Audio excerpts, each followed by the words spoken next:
and men in your age bracket, do you find that they struggle with these things often? Like, I would say from my experience and what I've seen, I would say probably 80% of men struggle with this. 80% of men struggle with at least one of the three. This is ranging from your professional career to your personal life, yes, family. Still to this day. Yeah. Friends, family, clients. I would say 80% of men struggle with at least one of the three. Women, money, drugs, or alcohol. Those three. If it's not all three, it's one of those. Right. Or a combination. Or a combination, yeah, exactly. And I would say most men do. So, especially in this generation. We can talk about this epiphany as a dream, right? And we can understand that this made you feel convicted and you felt like this new leaf on life when you woke up that morning, right? But we struggle with like our habits. You know what I'm saying? We struggle with cold turkey as people. So would you say that next morning, cold turkey, no more, like you just ready for what life has for you, or did you struggle? No, I would say truthfully, because up until that point, I had did it so much, right, that I thought it wasn't wrong, right? But once that night happened, like I said, I can't explain to you what happened because that's how strong it was, right? Right. It was, imagine this. Imagine if the police, right, came to you right now and said, if you don't stop doing what you're doing right now, I'm going to take you to jail for life right now. Yeah. So make a decision. You're going to not do it ever again, or you're going to do it, and I'm going to take you to jail right now for the rest of your life. What are you going to do? Well, me, I'm never doing it again. But, you know, the scary thing is a lot of people would struggle with that decision. Yeah. Isn't that crazy? Yeah.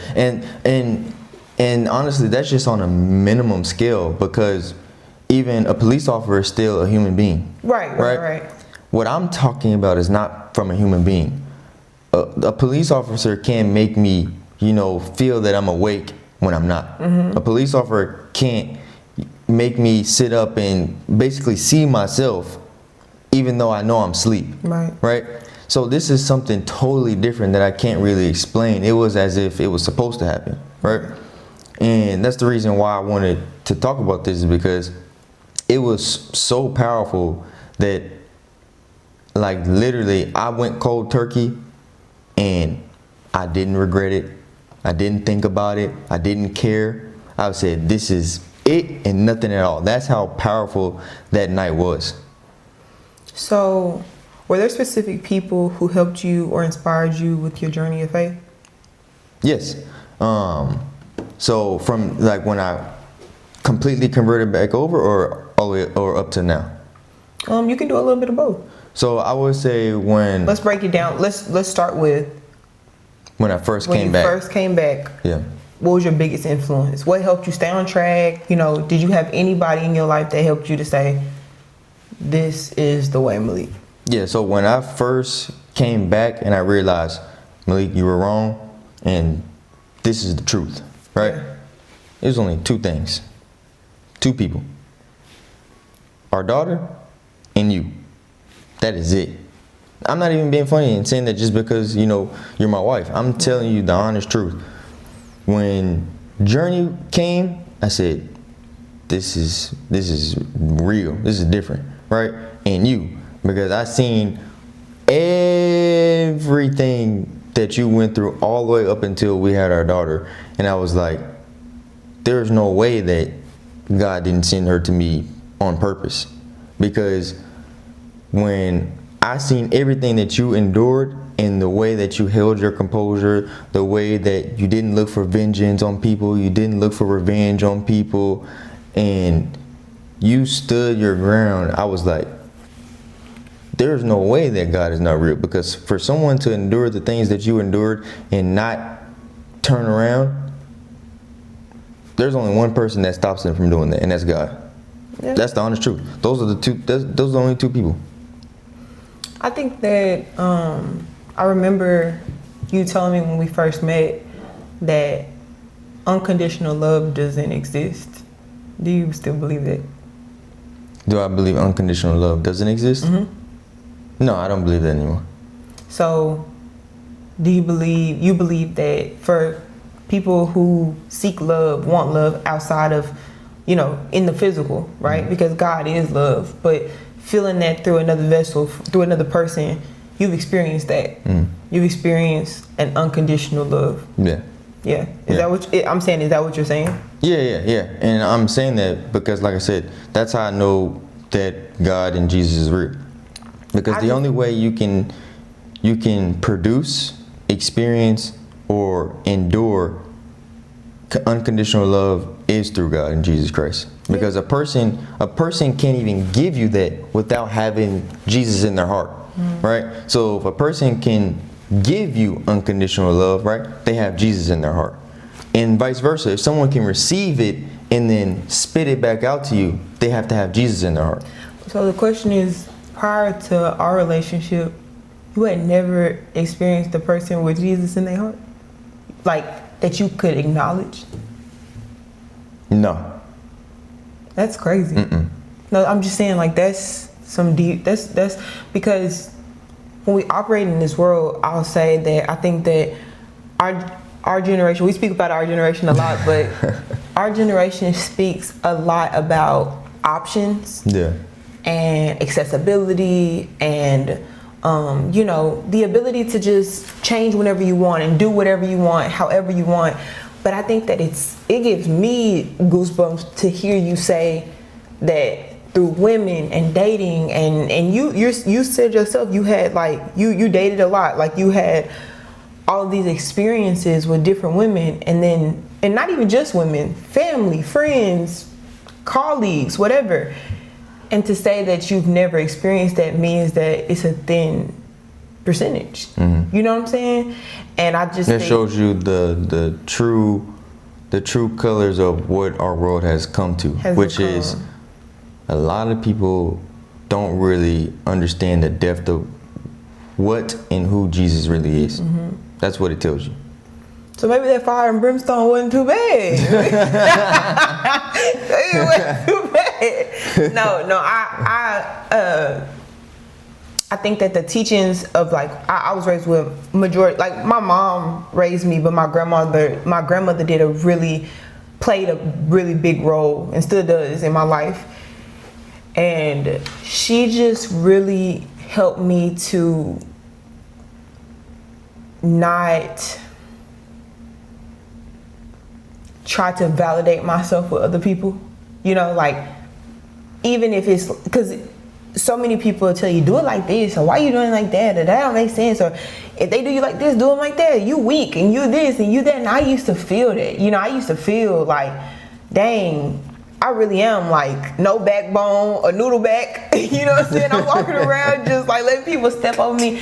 And we've had conversations about that even to this currently, about like how being hard, a noodle back. Yeah, how hard it is to stand up. But it is something inside that makes me feel like you don't have to. Yeah.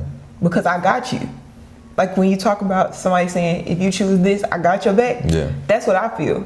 Like it brings me to that thought now that you said it. Like I feel like every time somebody does something, not even that I'm always a victim, but just like if I ever experience something that makes me feel like betrayed or sad or angered, right?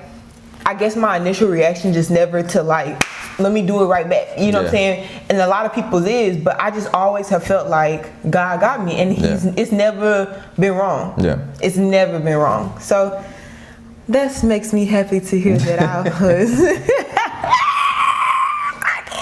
Okay, for real. I'm back in my interviewer thoughts. Okay. So did you seek religion out of communities, services, while you were searching? Like, where did you first look when you decided you was gonna get back on track with God? Like, did you start going to church? Did you start reading your Bible? What did you start doing? I started researching why do I feel the way that I feel? And then it went from why do you feel the way you feel to people explaining why I feel the way I feel, and then going deep into what they think, and then going deep into them explaining what God is, who God is, where we come from. So it all started with just, I wanted to figure out, why do I feel what I feel, and am I feeling what I'm feeling real? Because like I said, when I had that experience, I was like, this is crazy. I wanted to see, I started searching, I want to see if other people, I want to see if other people have had this experience, you know? And to my knowledge, a lot more people than I expected had these experiences. So that validated that I'm not crazy.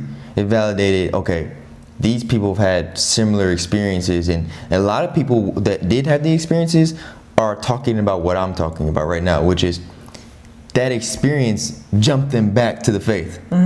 Most of them, I would say probably from what I researched, probably about 70% of them, they were saying that that's how they got back, right? They experienced this outer body thing or something that seemed almost supernatural that a human could not give you the experience of, and they said this is what brought them back to reality, to say, no, this is real, right? It was a smaller percentage, actually, to even my surprise, that it was a smaller percentage of people who said they experienced this and they were already of faith, right? A lot of these people who were experiencing these things were people who were either questioning or just completely said, I'm turning away. I kind of have found that people, like what you're saying, like who got hit with it, they sometimes seem to be, I mean, we don't know for sure, because, you know, only God knows your heart, but from interpretation, I think that people who got hit with it, when they question, and they couldn't find answers, and they got hit with wisdom, those people seem to be stronger warriors for the Lord than people who've been lukewarm their whole life. Yeah. People who knew and dibbled and dabbled, and you know what I'm saying? And like, I have an answer to that. Okay.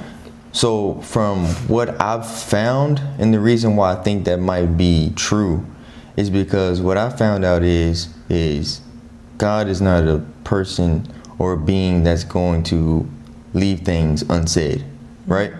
So in that being said, if you ask for something, he's going to deliver, right? And so when you are constantly looking to break down a door and break down another door and break down a wall and break down another wall, right? And you start to see the answer gets bigger and badder and bigger and badder. You start to see the only person that can make this real is God, because it starts to go from a small thing. It's like zoomed in to like zoomed out. This is the best way I can explain it. It starts off like small, right? Okay. And then next thing you know, that little small thing that could be like, well, I could have did that, right? It goes all the way up to a miracle, right? And then once you experience that miracle, you say, there's no way, no how that this can't be what I think it is, right? Because can't deny it. You can't deny it, because once you experience that miracle, right, you can't unsee it, right? And the people who question, God is coming towards you and saying, oh, I'm going to show you, right? Especially if not only are you questioning, you're asking. Yeah. If you ask for something, he's going to bring it to you tenfold. That's why I'd be like, hold on, let me see what I'm asking for. Hold on. You start asking for patience and wisdom and courage and strength, and he'd be like, okay. And you think that it's in this way of life. Yeah, and that's literally why he says, too much is given, much is required. Yeah. And that's the reason, because if I give you a small example, right? We know the name Jesus, right? And because of that, we are going to be judged differently than someone who has never heard the name Jesus. Why? Because we got the privilege, right, to know that name. Right. And because we got the privilege to know that name, we have a different standard to be held to. Absolutely. Because we've heard the name. Versus someone who didn't have the privilege to hear that name. God is graceful, right? So he's going to judge them differently because they never got to hear that name. And he knows that, hey, that's unfortunate. It's not fair to judge them as if they've heard this name, right? So I'm going to judge them accordingly, versus someone who was a king and knew the name Jesus. Those are two different consequences and two different types of people. It's true, because I believe in some contexts it says that even like teachers will be judged different Yes. than just